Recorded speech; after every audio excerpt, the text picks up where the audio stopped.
সাফ অনূর্ধ্ব-19 চ্যাম্পিয়নশিপের ফাইনালে বাংলাদেশের যুবারা মুখোমুখি হয়েছিল ভারতীয় যুবাদের।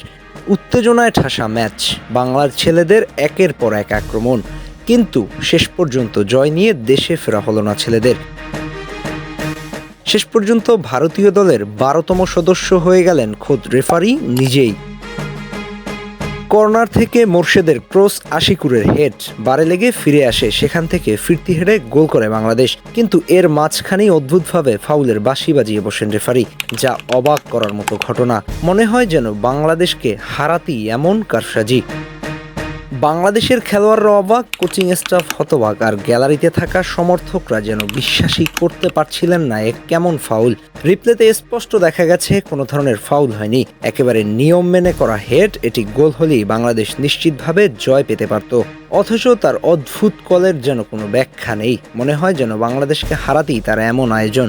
এরপর থেকে পুরো খেলায় রেফারির পক্ষপাতিত্ব ছিল চোখে পড়ার মতো। বাংলাদেশের খেলোয়াড়রা একটু চাপ দিলেই ফাউলের বাঁশি, আবার ভারতীয়দের স্পষ্ট ফাউলও নীরব রেফারি।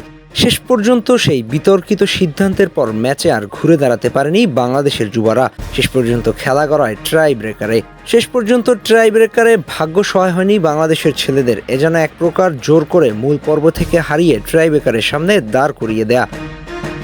প্রথম 3 শটে গোল করলেও পরপর 2 শট মিস করে বাংলাদেশ। চ্যাম্পিয়ন হওয়া হলো না ঘরের ছেলেদের। শেষ পর্যন্ত চোখের জলে মাঠ ছেড়েছে যুবারা। এক একটা ছেলে নিজের পুরোটা দিয়েই চেষ্টা করেছেন দেশের হয়ে ট্রফি জিততে, তবে রেফারির বাজে সিদ্ধান্ত যেন সবকিছু নষ্ট করে দিয়েছে। বাংলাদেশের এই হারের পেছনে যতটা না খেলার ভুল, তার চেয়েও বড় কারণ ছিল রেফারির পক্ষপাতদুষ্ট সিদ্ধান্ত। ফুটবল শুধু মাঠের বলের লড়াই নয়, এটা ন্যায়ের সম্মানের একটা খেলা। কিন্তু যখন সেই ন্যায়ের জায়গাটা অন্যায় হয়ে দাঁড়ায়, তখন সেটা শুধু এক ম্যাচ হারার কষ্ট নয়, হয়ে দাঁড়ায় স্বপ্নভঙ্গর গল্প।